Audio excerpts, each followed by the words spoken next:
Well, welcome. My name's Stephen High. I'm the Executive Director of the John and Mable Ringling Museum of Art, and I'm very proud to have you here in Sainer Auditorium. This auditorium is part of New College, and we're really thankful for New College for sharing it with us tonight. We want one of these over at my museum, too, so we can have to keep working on that.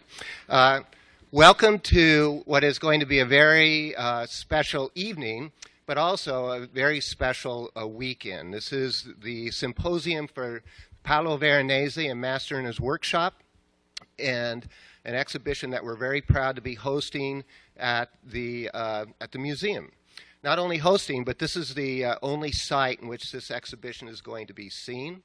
And so we're very proud that we've been through Virginia Brilliant, our curator of European art, and actually now the new Ulla Searing curator of collections, to be, we're very proud to be able to have this exhibition here. I have a few people to thank. Gladys Kriebel Delmas Foundation, the Stanley and Gloria Goldman Ringling Museum Endowment, and the Lester E. Bessemer and Mary Tilly Bessemer Endowment. These have been supporting this symposium. And so we're very thankful for their support, and particularly with the endowments, always thankful with endowments. I want to acknowledge our speakers. There's a program, and you can check it out, so I'm not going to introduce everyone. But we have a great collection of scholars who have come to us from all over the world, and will be speaking tomorrow. And so I encourage you to come spend a day with us. It's going to all take place in this room, correct? So you'll be able to really spend some time here. Before we move on, though, I want to do a special acknowledgement, and that's to Virginia Brilliant and Frederick Iltzman, who really worked together to pull this exhibition together. And Frederick, where are you seated? Oh, right there. So your work is fantastic. The exhibition is absolutely beautiful. And thank you for all your efforts in making this possible. I also want to thank Virginia one more time and Maureen Zaremba for pulling this symposium together. It's a great deal of work and great deal of energy, and I think you've done a great job. And so without any further delay, let's bring up Marimba. Marimba. Where did that come from? Maureen. There you are. I like the marimba. I may go with that. Well, thank you is the next item on tonight's agenda. And I want to start by thanking our great next-door neighbors at New College. We didn't come asking for a cup of sugar. We asked for an entire auditorium and the accompanying support staff. Many thanks to Steve Miles, Provost of New College, who opened these doors for us, and sincere thanks to the New College staff, who have just been simply amazing. Thank you, guys. Also, thanks to our colleagues in IT at FSU who have traveled here to facilitate the webcast of these proceedings. And based on the technical language contained in just one of the emails back and forth, we definitely could not do it without you. Heartfelt thanks to our colleagues at the museum who have assisted with the production and coordination of this event, and particularly my colleagues Sonia Kita and Barbara Hyde, whose organizational skills, teamwork, and most importantly, sense of humor were instrumental in realizing this program. And last but not least, I want to thank John and Mable Ringling. I believe this is an evening that will give them great pleasure. Not only are we conducting a symposium attended by significant scholars from all over the world, students from universities, and just plain fans of Veronese, the inspiration for this exhibition, hence this symposium, is one of the first works the Ringlings acquired, Veronese's Rest on the Flight into Egypt. So thank you to John and Mable. Now I want to remind you, as a courtesy to all, to turn off your cell phones. Thank you. I see everyone grabbing for it. And you can take photos, but please don't use flash. We are webcasting these proceedings. They will be archived on the museum's website, so you'll be able to revisit them at any time in the future. But it'll take a few days to get that taken care of. When Education and Curatorial began to plan this symposium in earnest several months ago, there was one person who immediately came to mind as the keynote speaker, Dr. David Rosand. Now, when I was in graduate school, we won't say how long ago that was, but Meyer Schapiro was something that sat on your desk. So David Rosand is the Meyer Schapiro Professor Emeritus of Art History at Columbia University, where he has taught since 1964.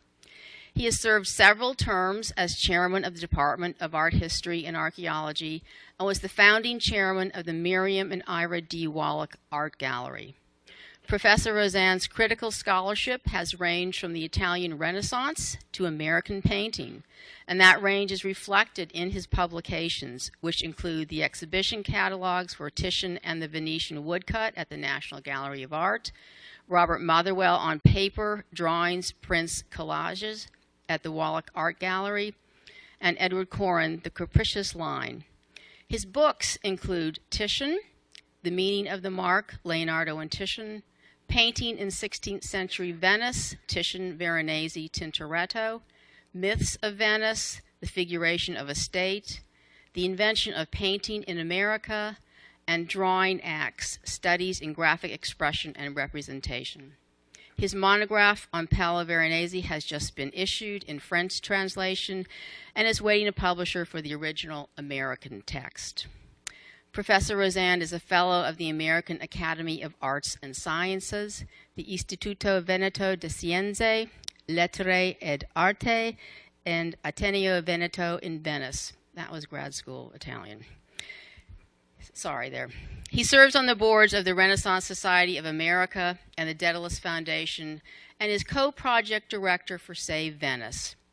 In 2007, the Renaissance Society of America honored him with its Paul Oscar Christeller Award for Lifetime Achievement.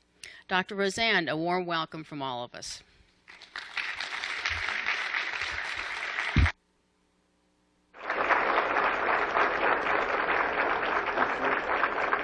Thank you.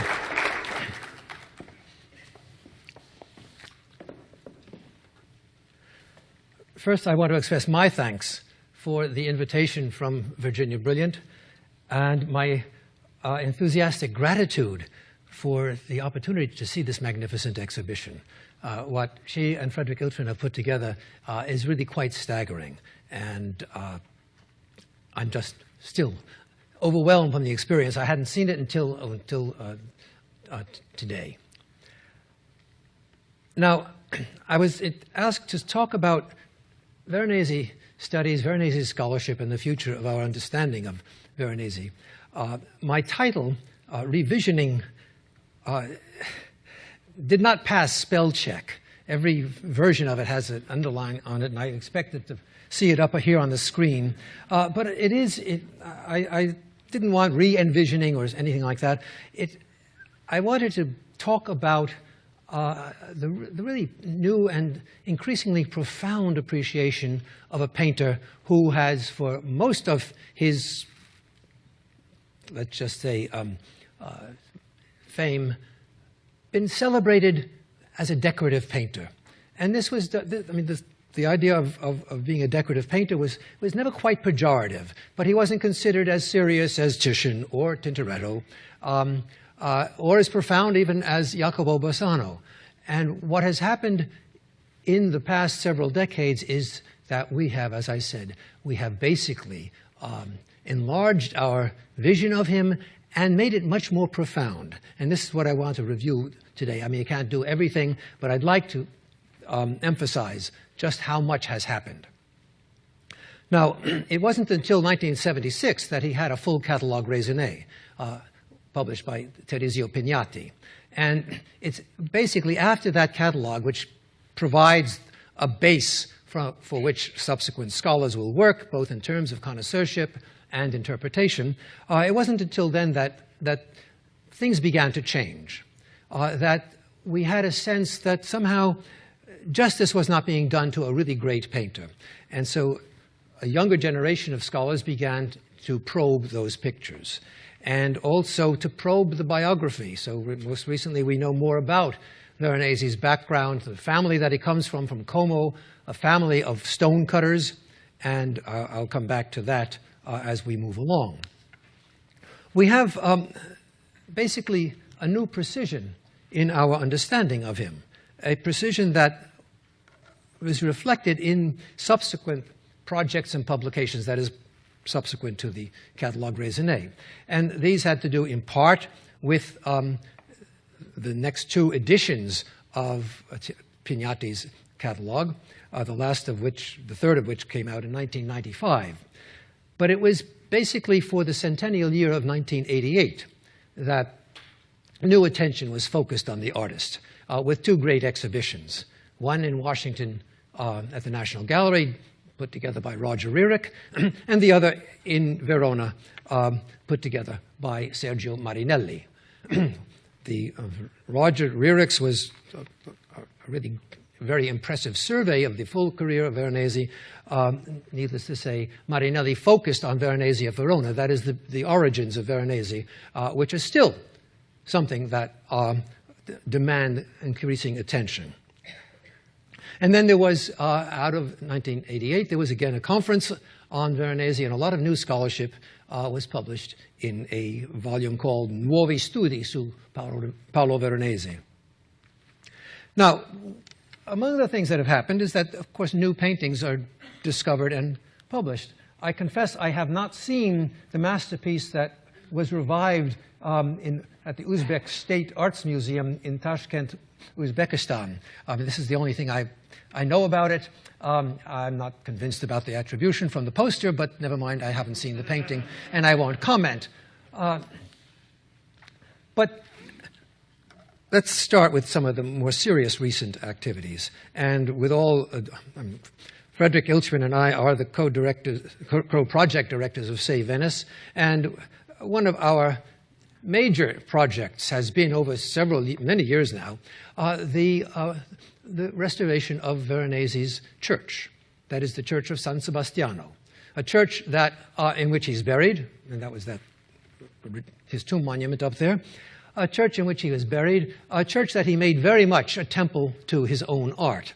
And he did this beginning with the ceiling, actually beginning with the sacristy, the sacristy ceiling, which he did in 1555, and then in the following year, in 11 months, he and his workshop, and that's an important part of both the exhibition and our conception of Veronese, but also of Titian and Tintoretto. These great Venetian painters were masters of large enterprises. They were business people.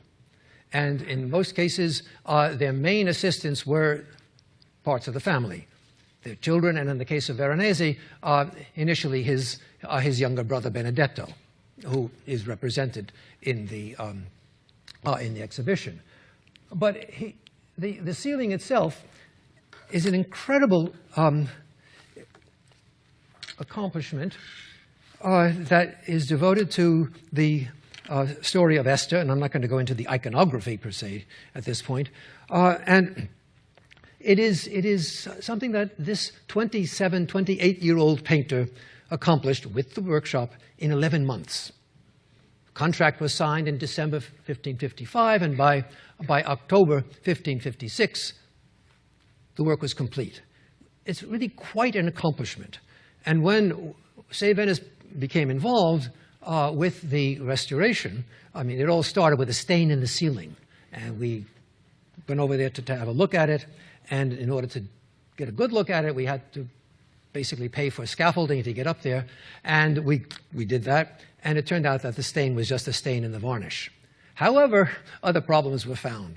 And so we began slowly then to take on the entire church.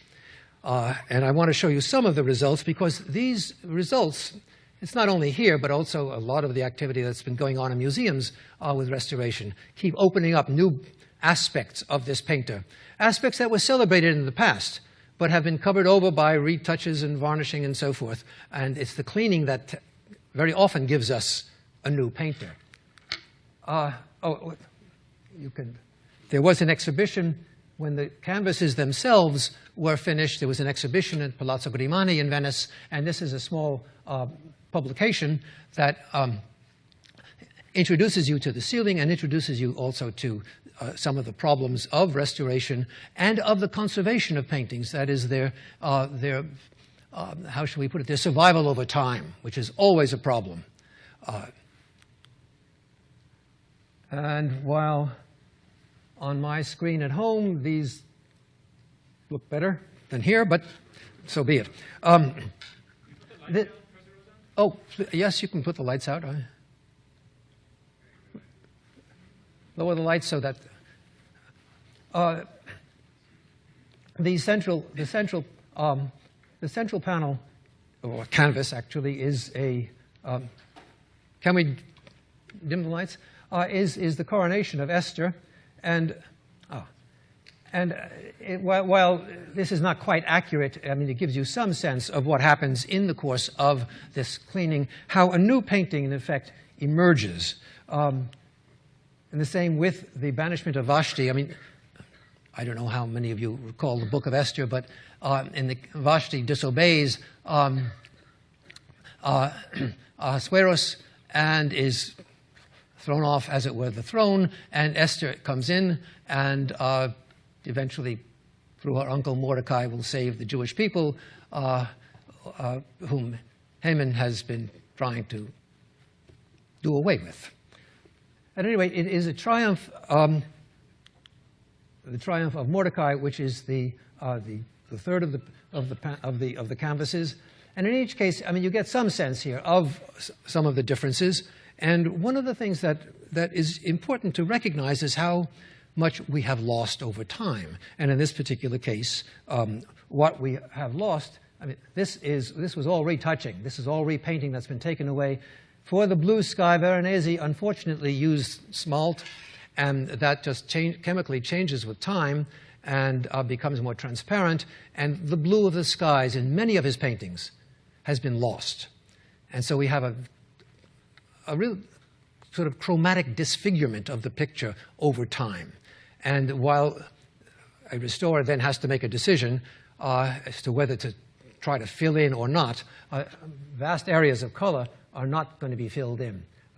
And so an awful lot of the chromatic activity of the surface is lost.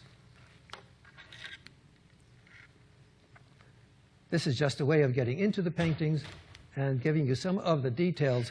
Remember, this is an extremely young painter. He's extremely precocious. And this will come back when we talk about another kind of problem, namely the dating of Veronese paintings. But he's an absolute master of the brush. There's very little in the way of preparatory drawings here. They're not, I mean, they're hardly known. I mean, just a few sketches maybe for a figure here and there, pen sketches. And there are no cartoons used. In other words, there were no full-scale drawings that were then applied to the canvas as guides. he essentially, from what one can tell from the restoration, he essentially drew in the composition roughly with charcoal, fixed it in parts with brush and paint, and then built it up with pure color. And I mean, this is something that we've learned more and more about. I mean, it's not an absolute novelty, but it is extremely impressive as one gets into these pictures. And it's, I mean, not the least impressive quality is this marvelous dog.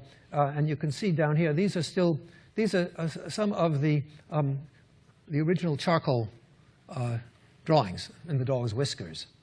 But this is an artist who builds with color and builds with stroke.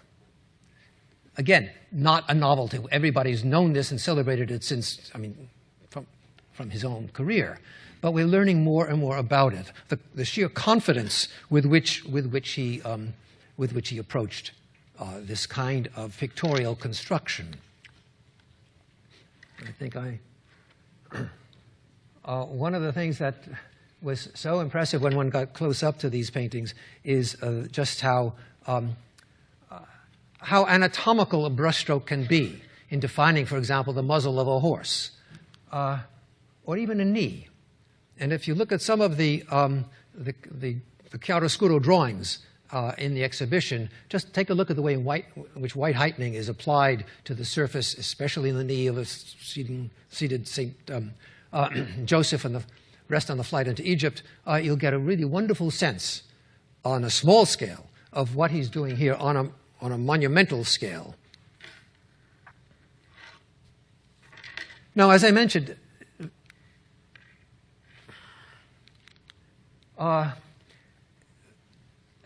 Veronese was hardly a single master in a garret. He had a large studio, these are large canvases, and he had a number of assistants. And Benedetto Cagliari, his brother, is mentioned in the documents, as is Gian Antonio Fasolo, probably as well. And so the workshop becomes an issue, and that's one of the beautiful things about this exhibition, is that it gives you a chance to see various hands, which is not easy. It's not easy because they go back and forth. Because Veronese the assistants will do something, Veronese will come in and put final touches on it, in the same way that happens in every such workshop. I bring in some of the more recent literature. I mean, this is an extremely ambitious book for those of you who have ambitious German.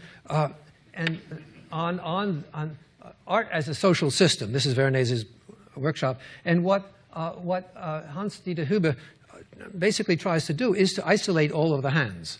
It's, as I say, very ambitious, successful in part, marred in other parts by a kind of fixation on social system, but never mind that.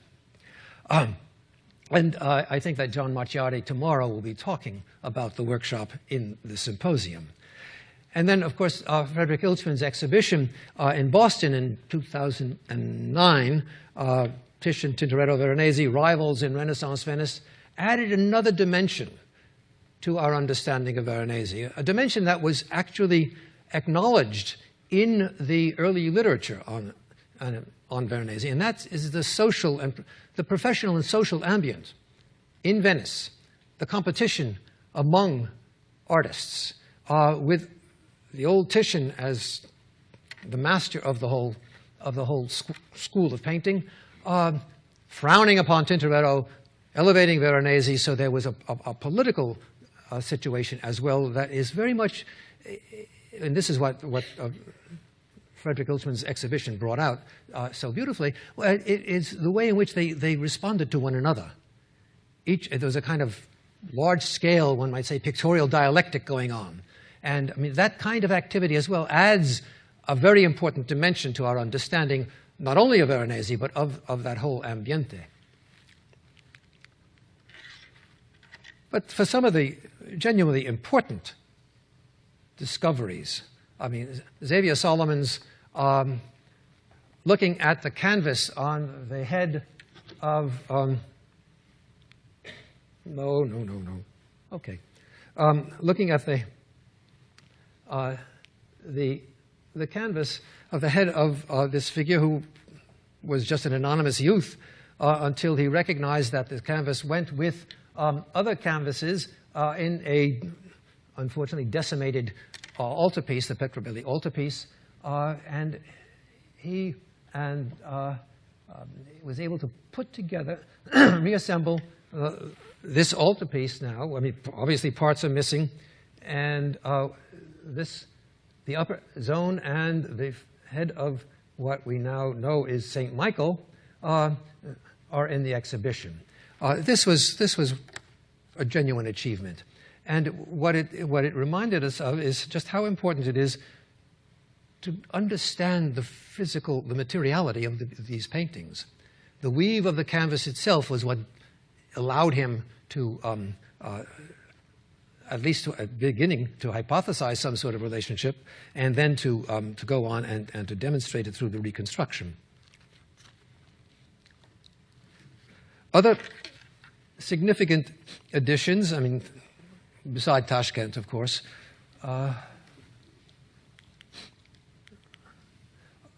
were brought out by John Garton in his book on the portraiture of Paolo Veronese. And there's just one that this was a painting that I believe was originally attributed to, well, no, the attribution was long and questioned, but it was published by Roger Rearick, I think, and then John Garton did more research to demonstrate just how important a picture it is in Veronese's corpus of portraits. And it is, I've never seen the originals, and I'm just going with John, with some of the details from the very beginning. This is a decorative painter, that is all on the surface, but it's those strokes themselves that create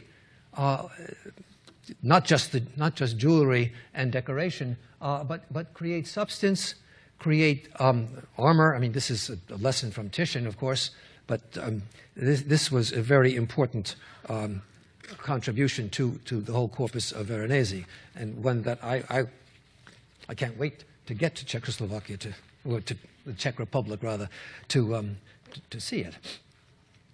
Then there are other dimensions that this painting, and this is rather interesting because it takes us into the question of of subject matter, of iconography.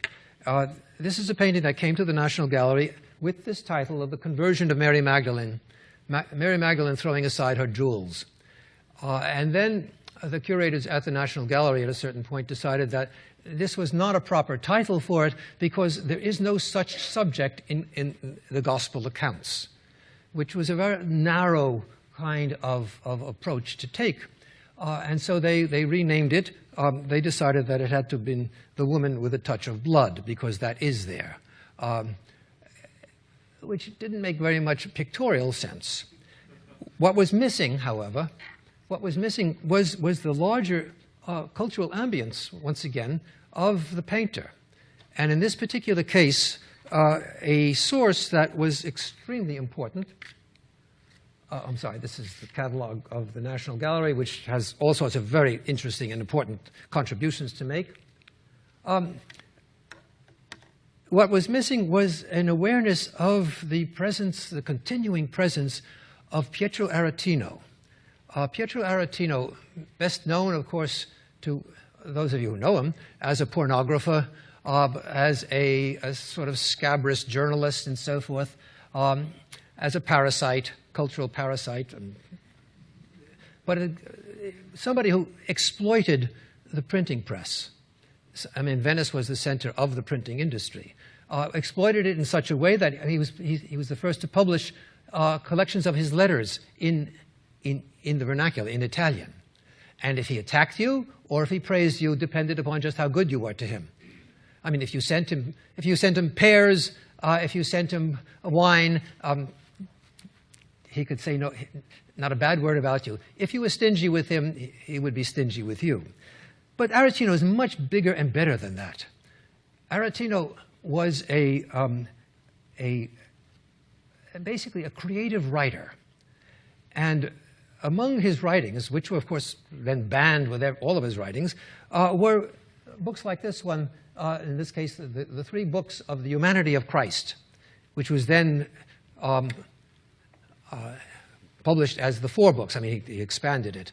Aretino wrote, what his writing was a kind of expanded account of the gospel, expanding on the gospel accounts of the life of Christ, writing a life of Mary, writing a life of St. Catherine.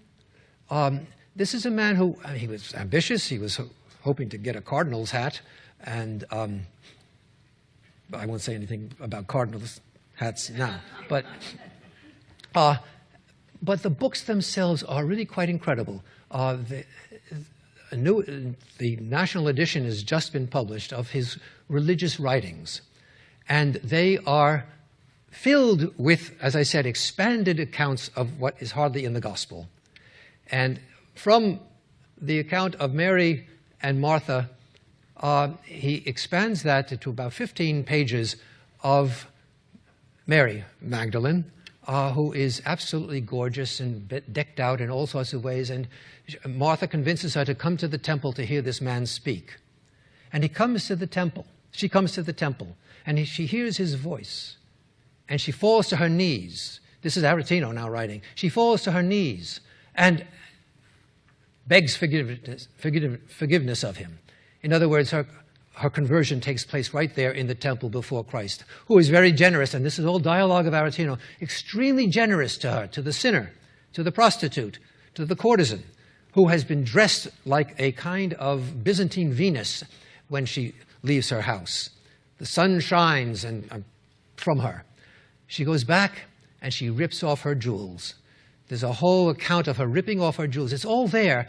And while this book, 1556, Aretino dies, and all of his works, as I say, are then forbidden by the Inquisition, by the Index.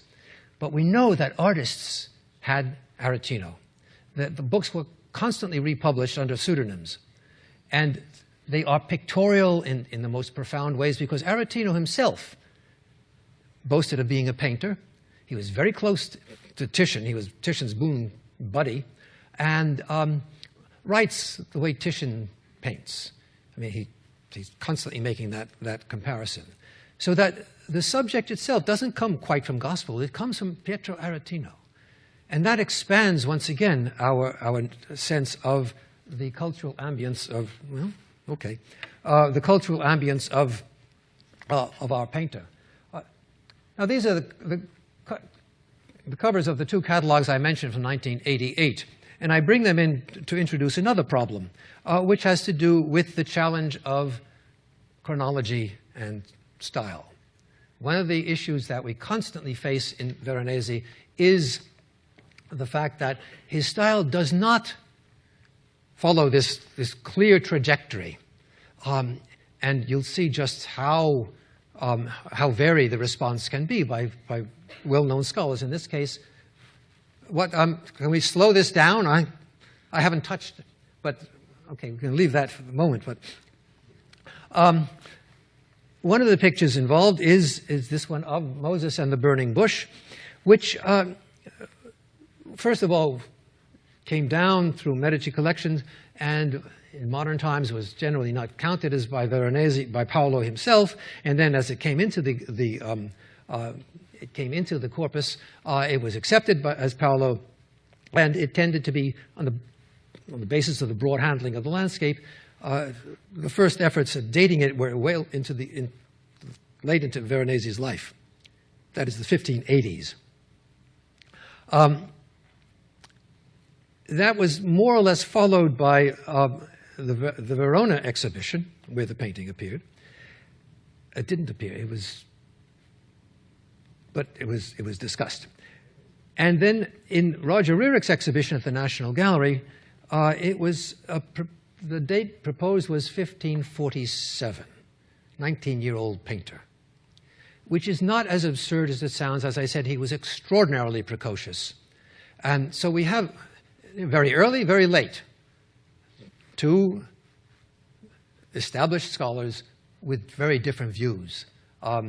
you come to Pignati's catalog finally, and he, needless to say, puts it in the middle somewhere between the 1560s.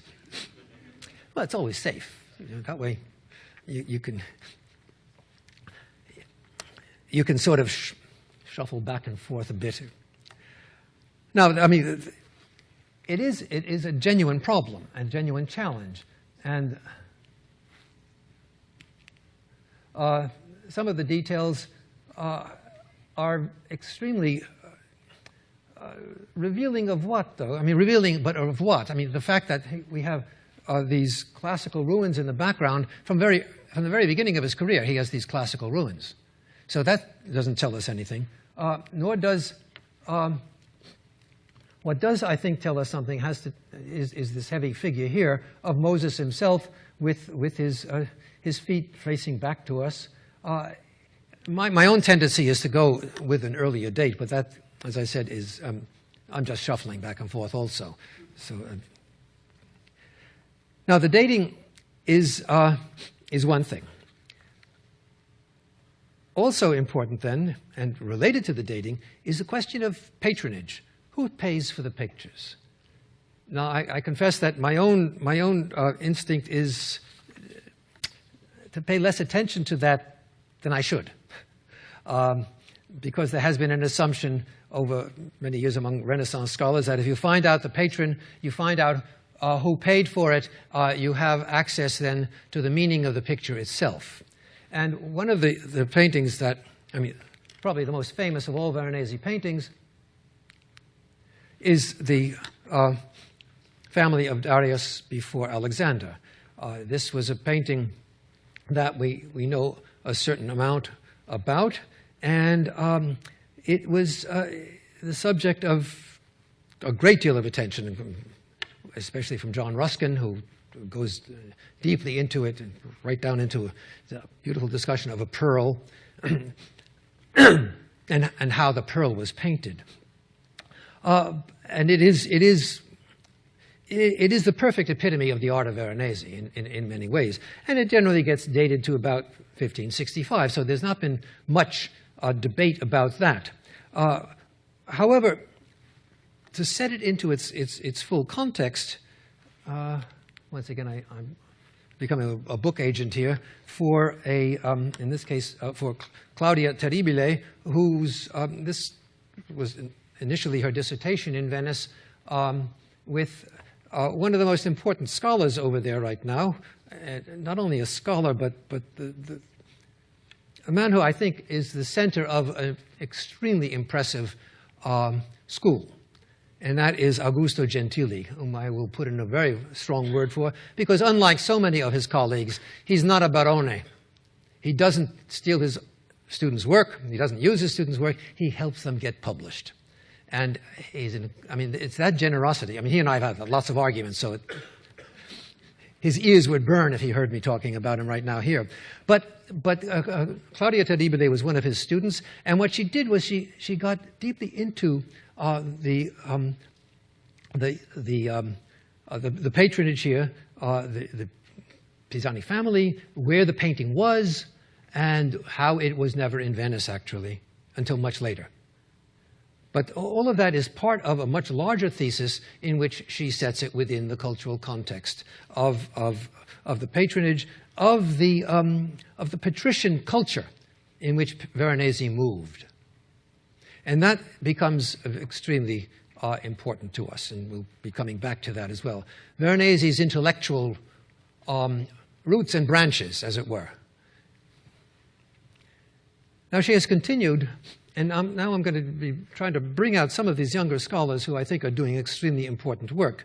And she has continued to work with a painting that is of immediate relevance to us, and that is the Christ and the Centurion, which has to be redated now because of her work. She's been working on Veronese patronage, as I said, and following the provenance of these paintings from the 16th century into the 17th century, which is where the known provenance of this picks up in the collection of the Vendremi Calergi. Now, what Terribile has done is to reach further back than the 17th century, where, I mean, we know that it comes up from the collection of Vincenzo di Pietro Grimani and his wife Marina Calergi. Now, what Terribile has discovered is an inventory of goods of Matteo Calergi, which is dated 1572 and marked as post-mortem. So what is interesting here is that this painting and its pair, these paintings are noted there, and they're being left to Vettor Calergi, the father of Marina Calergi. I'm sorry to get involved with this, but it has ultimately a very important point here. And it is Marina, as I said, who will marry Vincenzo Grimani in 1608. And she brings with her a dowry, not only these paintings, but the palace on the Grand Canal, etc. But in other words, this painting, the painting from Kansas City, was already in existence by 1575. 1572, I'm sorry. And we don't know how much before that, except we do know, of course, that it was a version of the painting that is now in the Prado. So the dating now of both of these pictures has to be pushed back. And I mean, even though I left a dating of circa 1570 for Christ and the Centurion in the Prado, I would not be unhappy to push it back. Now, these are small issues, but as you saw before with the Moses and the burning bush, this whole question of chronology, the question of understanding a style that is, in many ways, difficult to follow, in part because of so many hands at work on the surface of the picture. I mean, I think seeing the Kansas City picture, which I saw once before, many years ago, seeing the Kansas City picture here now, I was much more impressed by it than I was before when I was taught that it was all basically workshop. Now, these pictures are not just problems in chronology. They challenge a whole range of issues, including their meaning. These are pictures about miracles that take place off stage. And this was another aspect of Claudia Terribile's research. The whole idea of seeing something and yet not.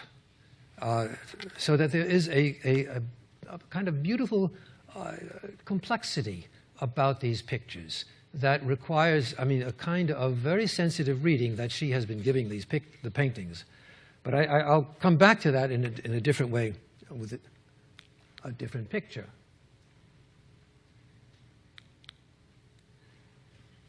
Another painting fraught with problems, the painting of Christ disputing with the doctors in the temple. Here, as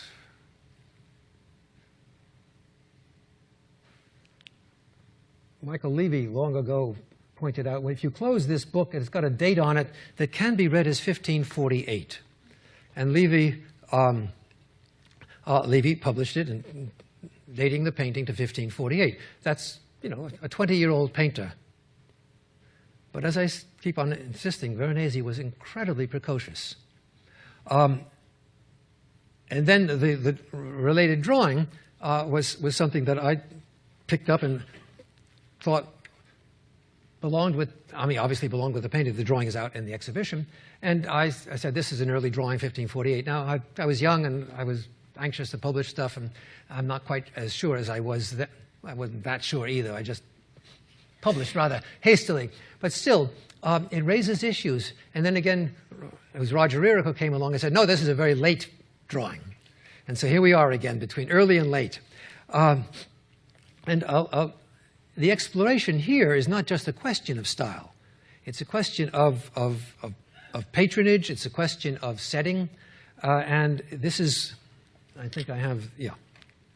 I mean, this is, you know, I mean, you can't read it. I can't read it.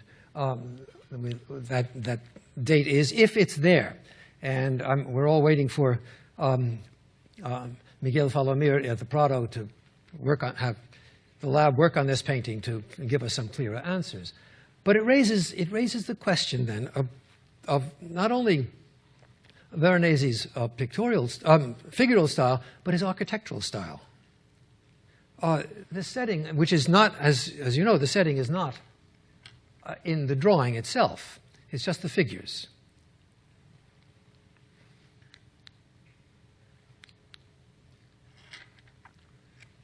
And this is of some significance for us,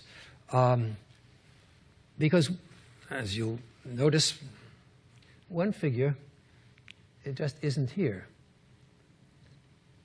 This standing figure, and I'll come back to him as we move along.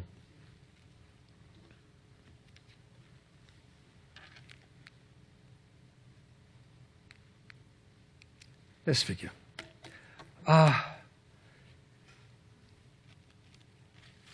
What a technical analysis, and here once again we're back in the lab of the museum, what a technical analysis should be able to tell us more clearly is whether, when this was added, not when, but in what sequence it was added. Clearly it is jammed in to the group before it. And it is a, I'm sorry, I'm just trying to keep up with my slides here. It is an issue of identification. We know that the painting comes from the Contarini collection. Which Contarini? I mean, it's a big family we're not sure of. But my own suggestion has been that this figure is Pietro Contarini. He had a brother who has also been identified, but it's Pietro that we know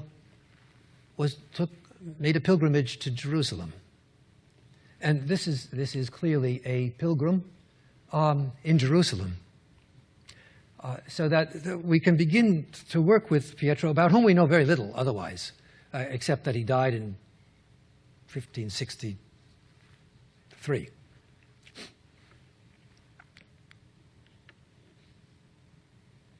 You can see just how he has been jammed into the group in front of him. A witness, a pilgrim, but was not in the original. I wouldn't make too much of this, although I am doing that. Well, I mean, you don't know when, for example, the order was given to put me in or put him in. And that I think is significant. But the other aspect of it, and this takes us now back to Veronese's, what we will call Veronese's architectural intelligence. Veronese, you remember, was trained as a stone carver by his father. He comes from a family of stone carvers down from the area around Como in Lombardy. And his first real patrons, that is, professional patrons, were architects. Michele San Michele, who treated him like a son, according to the biographers. So he knew his architecture very well, just as he knew sculpture very well. And these two aspects of Veronese's art are coming increasingly to the fore as we study his art. It's not just a casual background setting. As I say, there's an architectural intelligence here that has everything to do with his involvement, I think, also with Palladio and with Daniele Barbaro, and I'll come back to that in a moment. This is from the second edition of Daniele Barbaro's translation and commentary on the 10 books of architecture by the ancient Roman architect Vitruvius. And it's this particular one that is extremely relevant, namely the view of the basilica. Now, the basilica in antiquity, in Roman antiquity, was basically a public gathering place, especially a hall of justice. And it is this. Oh no. Okay. It is this plan that seems to have inspired Veronese's concept here, even though we only get fragments of it, his concept of the temple. Now, what is interesting is that in his own commentary on Vitruvius, Daniele Barbaro compares the basilica to the temple. He says the temple is very much like, because obviously, he's talking about the Hebrew temple, the Temple of Solomon and so forth. This is not in Vitruvius, but the Christian commentator is making this comparison, how the basilica and the temple are very similar, only the temple is grander than the basilica. That is, the Judeo-Christian monument is grander than the purely pagan monument.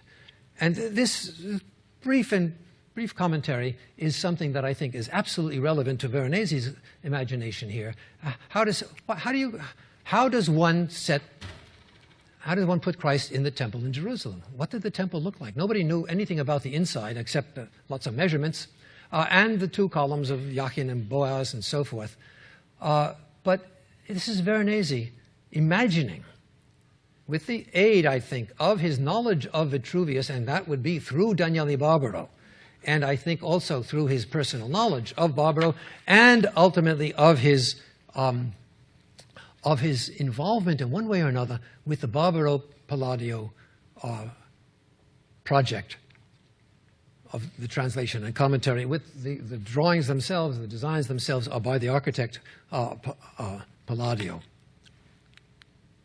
I brought these in just to show you, just to urge you to be aware of Veronese and architectural fragments and stone carving. And here his involvement with sculptors and architects.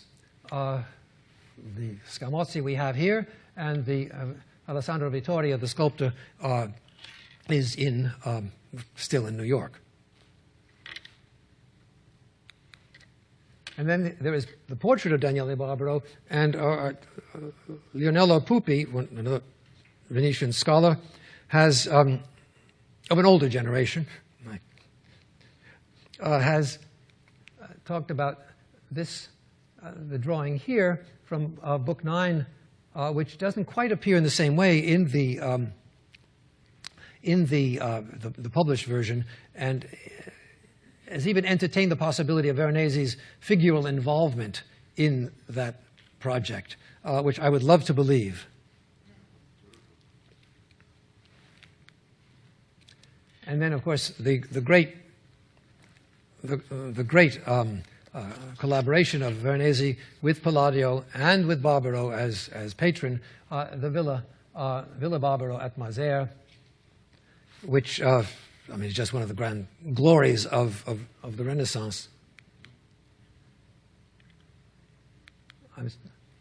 Now, back to major pictures. That is, to pictures that have been recently subject to all sorts of attention. And this is the Marriage at Cana that he did for the refectory of San Giorgio Maggiore, a painting that has suffered more than any other from the sobriquet of being decorative. Nobody had been taking it very seriously as a marriage at Cana. All sorts of problems with it. It didn't correspond to this, that, and the other thing. It was a patrician wedding feast of some sort in Venice, a wedding feast that contravened all the sumptuary laws that limited what one could eat and how many servings one could have of oysters and so forth on the table at any one time. The painting itself, as I said, we know an awful lot about it. We have the contract for it. We know that here the blue, by the way, the blue is in excellent condition in the sky, because we know from the contract that ultramarine blue, that is lapis lazuli, was supplied to the painter. This is neither gold nor ultramarine was kept in a workshop. It was just too expensive.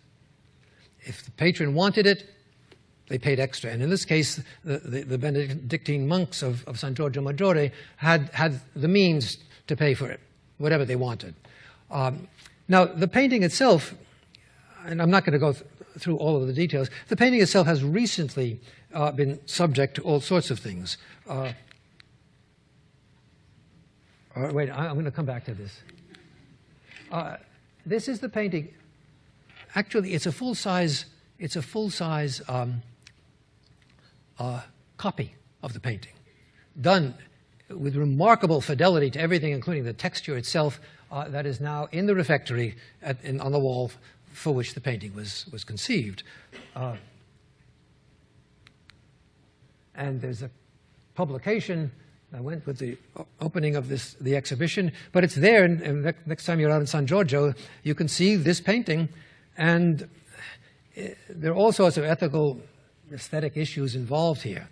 It is very difficult to sort of cleanse your eyes and know that the original was taken by Napoleon and is still up in Paris.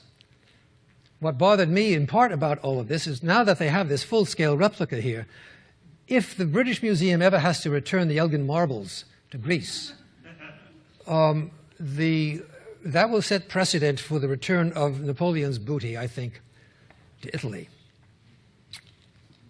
We'll see. Okay, let me see if I can get back on scale now. Another thing, Peter Greenaway had his way with this painting.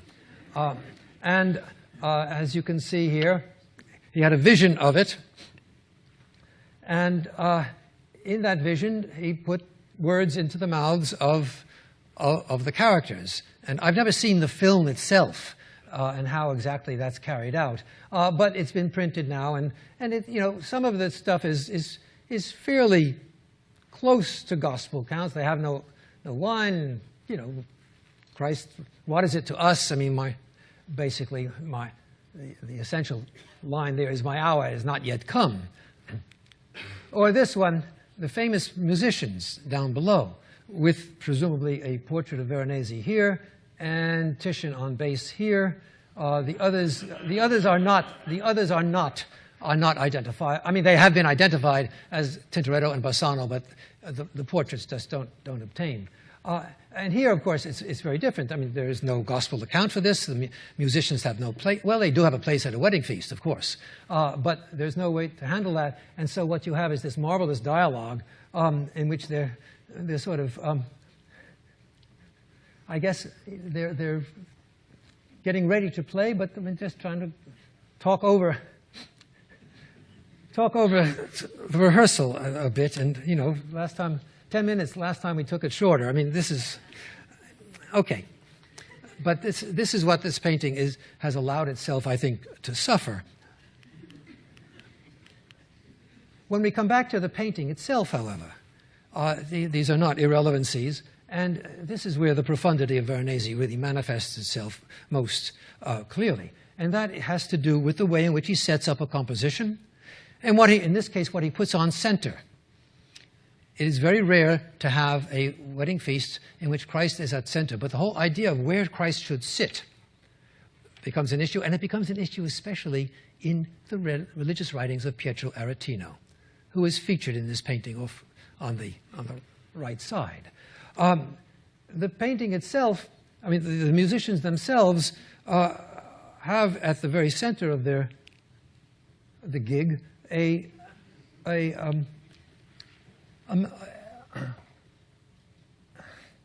hourglass. Now, it's not that an hourglass will function as a metronome. You have to have very sensitive ears to hear the sand fall, I assume. What an hourglass is there is what? Clearly as a symbol of time. And music itself gets described within the context of Renaissance theory and culture as measured time. And what is the line? What is the line that he is announcing? That his hour has not yet come. So there's a relationship here that is really quite imaginative, quite inventive, and I emphasize something here, namely the center of the central axis here, which takes us from the hourglass up through Christ to what's up here? A butcher. a butcher doing something to the lamb, sacrificing the lamb. This is not casual. This is really deeply thought through, pictorially thought through. This is a painter at work. This is what one can only call pictorial intelligence, but it with incredible cultural resonance. This is not a decorative painter. And there are other aspects of this that one could go into with regard to the harmonic proportions of the numbers themselves, the numbers of balusters, the numbers of birds in the sky, and so forth. They all relate ultimately to the kind of thing that Veronese was extremely attentive to, because he was working with Palladio at Meyer and its harmonic proportions. And then the other another painting, just very quickly, the great feast in the house of Levi, which we know something about, actually, because in 1573 Veronese was called before the Inquisition to answer for what they thought was scurrilities in the picture. That is, the presence of dwarfs and jesters, of German soldiers with bloody noses, and so forth and so on. Veronese's response, I won't go through all of it. I mean, part of his response, the part that gets mostly cited, is that he asked for a few moments to say something about painting and painters, and he said, "We painters, like poets, and like poets and like madmen, we take certain licenses. In other words, poetic license." Well, that's okay, but more importantly, he offers a defense of the decorum of his painting, declaring that no such scurrilities occur in the centre, in the place where our Lord is. This is reserved just for Christ. All the rest, I mean, he explains away by saying that, by saying that this was in the house of a rich man, and the rich man had lots of servants and so forth. But it's the pictorial intelligence of isolating Christ that is extremely important here. I'm trying to hurry through now. What I want to turn to finally are one of the other problems, a major problem, a major challenge, and a wonderful one in many ways, and these are the so-called chiaroscuro drawings, the drawings in dark and light, the drawings generally on prepared paper, generally prepared blue, but very often that color will have faded, and basically realized with white heightening, with white gouache, as in this case of Virtue Fleeing Vice. These are famous drawings. I mean, famous in the sense that they were described in the 17th century. We know a fair amount about their patronage. That is how they were kept and valued. Now, some of the earlier ones in particular, but also the St. Catherine and the martyrdom of St. Justina out in the exhibition, these were modelli. That is, these are preparatory for paintings, as in the case of the Temptation of St. Anthony, one of the earlier ones about which we know something because of the correspondence that took place around these pictures.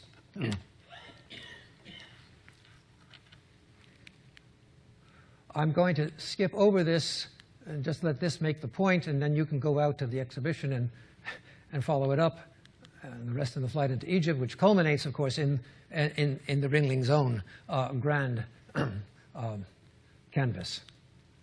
But it's these pictures, elaborate, fairly large, that are marked by inscriptions on the back. Inscriptions that are not in Veronese's own hand, and you have examples of Veronese's own handwriting out in the exhibition, but are certain, well, let me put it this way. I think most of us will agree, us being the the fraternity sorority of Venetian scholars, will agree that they represent his voice, which I think is important. Well, obviously, I think it's important because I want it to work that way. Many of them they're numbered. This is Pittura Quarta, the fourth picture. So there's a series of them somehow. And what is interesting is that each of these inscriptions describes the subject matter, the iconography. And what is even more interesting is that it corresponds in no way to standard iconography, to standard subjects. So that in this case, for example, and I'll just read this one, it opens with a declaration of the infinite ways there are of representing the Virgin Mary. He cites above all the example of Dürer, important, reaching back into the German Renaissance, who almost always depicted her embracing the child, who was invariably nude. The Byzantines, that is, Byzantine artists, had always kept him clothed, perhaps for not knowing how to draw nudes. Well, I'll say something about that in a moment. But even more for reasons of devotion. Today, good draftsmen can imagine all sorts of ways of drawing the actions of a child, whether dressed or nude. Michelangelo showed the infant asleep and the Virgin reading, but no one has yet represented her standing near a crib, dressing the child who is half dressed, half undressed, either in or out of the cradle, having them surrounded by angels with flowers and fruits, with musical instruments, without Joseph or Anna, but only angels. Now, this is about as complete a description as you could have of this drawing, and how it varies from the standard procedure. There are ways of, by the way, a footnote, for those of you who want to follow up on the nudity of Christ, the book I recommend very highly is Leo Steinberg's book called The Sexuality of Christ in Renaissance Art and in Modern Oblivion. That's all I have to say, but it's a wonderful book. When the idea that somehow there is a new way of doing something, this is the artist exploring inventions, what in the Renaissance would be called invenzione, that is, subject matter and so forth. And though the whole idea of the garment is significant, as one scholar has pointed out, this prefigures the garment of Christ. This is returning to the image of, not only the image of Christ as clothed, but the swaddling cloth that prefigures the winding sheet of the dead Christ. So that, and this is what a culture would bring to reading such an image. And it's this religious culture that is very difficult for us, not very difficult, but it can be difficult for us to reconstruct. And I'm going to eventually, if I can move fast enough, end with that. Again, where he describes what's going on here, and this is Pittura Sesta, and then there is this one, which is, I'm sorry, that was Pittura Quinta. This is the sixth picture, in which he has a meal of the Holy Family. Now, we've seen lots of meals of the Holy Family out there where they're fed by angels. What Veronese does here is to take the Holy Family up into heaven. I mean, Christ is full grown now, not the child, not the infant. They are fed by angels. I mean, it's an angelic kitchen staff. This is without precedent, and it's hard to know where this would go. What would be done with a painting like this? What would it serve? It's certainly not going to be an altarpiece. I'm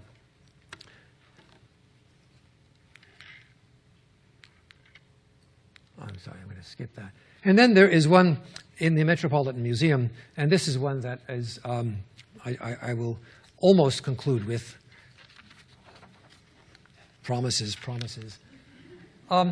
This is the inscription on the back, and it's as you can see, it's in English. It was transcribed by Jonathan Richardson in the 18th century, and it gives us some sense of what is going on. You can read it for yourselves. It is, and then there is a comment by Richardson down below.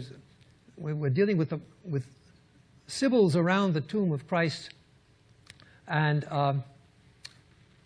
there's no precedent for this. I mean, the Sibyls play an important role, of course, in the prediction of the coming of Christ, but it is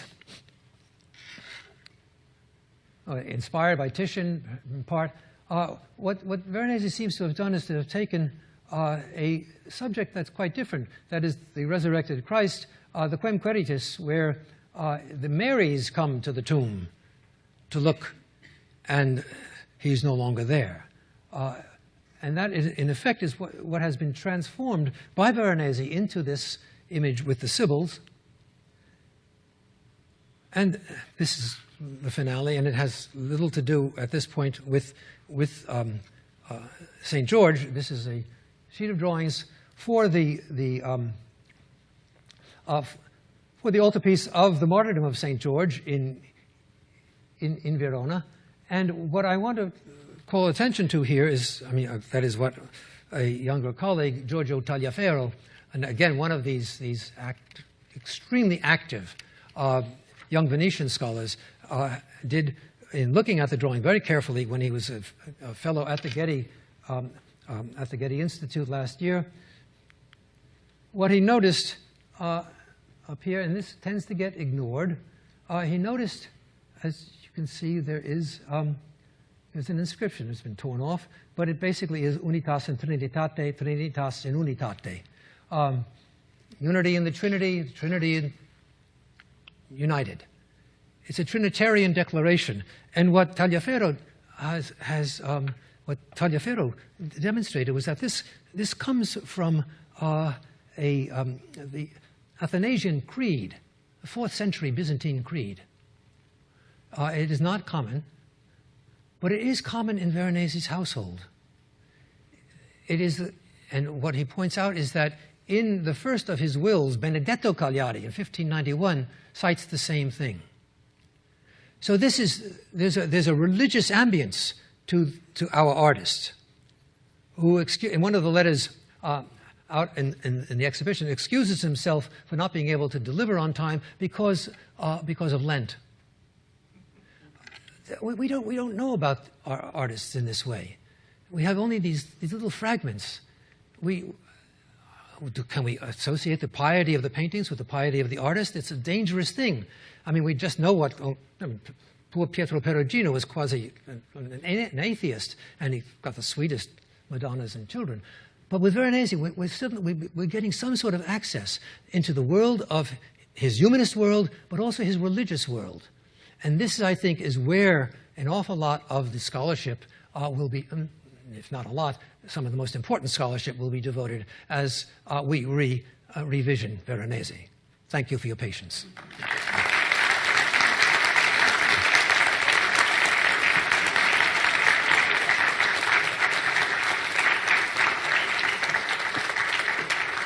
I ran over. That's fine. We have some questions. Yes.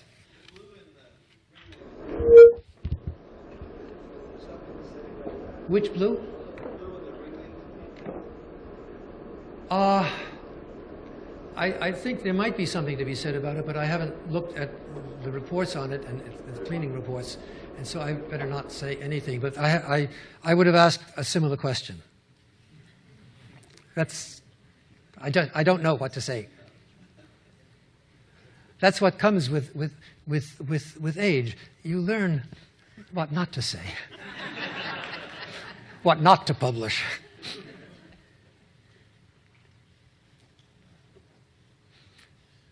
You are now convinced that Veronese is as profound, if not profounder, than any other artist of the 16th century. There are also one of the joys of looking at Veronese, as I said at the beginning with the San Sebastiano pictures, is just how he paints, how brushstrokes become anatomy. And one day, if I have time, I will do a study of, or at least give a lecture on, the painting of toes, And the two greatest toe painters of the 16th century are Michelangelo and Veronese, approaching in very different ways, but the nice thing about the exhibition, of course, is that the toes are all on eye level, and so you can focus on. Well, it's also what we would call a Morellian detail. When you see a toe that is painted rather too fluidly, it ain't the master. When you see a toe that really is giving you some articulation, even right down to those little digits, that's the painter at work. Yes? A thought occurs to me. Is it possible that the fourth, fifth, and sixth pictures that we saw that have no concrete connection to something from the New Testament might come from our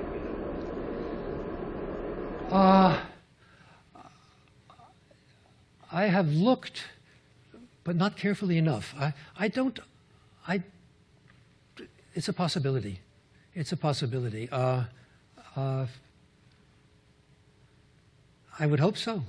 But actually, one of the interesting things about those inscriptions is that he's declaring that he wants to be different.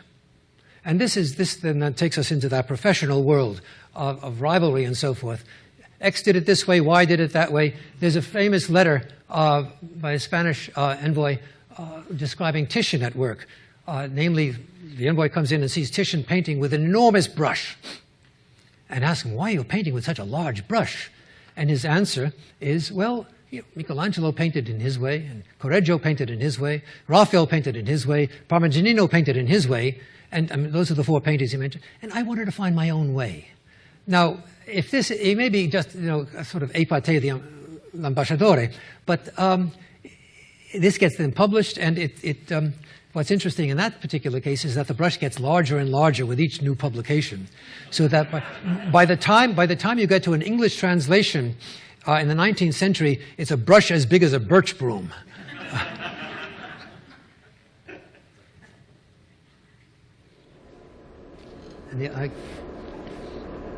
Well, enjoy the exhibition, enjoy this painter, and thank you.